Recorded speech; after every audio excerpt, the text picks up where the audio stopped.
Alright, I don't know if you can hear me.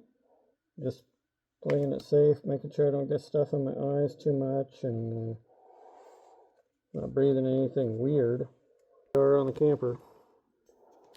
So I've been using my oscillating tool to cut back to good wood as far as I can see and tell.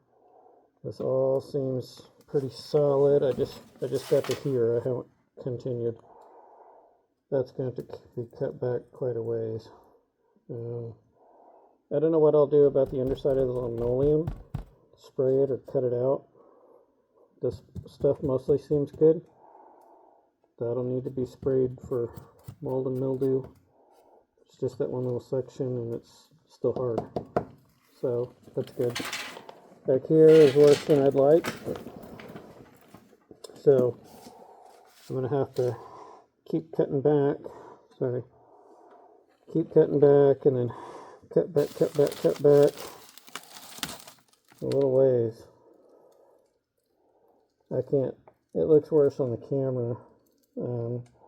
It's probably all wet from that far corner of the roof that was messed up.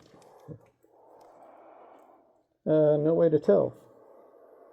So I'll have to cut a lot of it out and just try to, I don't know, graft in new stuff best I can and put a new sill plate in and go from there, honestly. But it's looking better. It's already looking better. That's promising. And I can lift this, rig these boards up so I could jack the whole side up, which I can, enough to get the sill plate and everything in. We're getting there. Bye.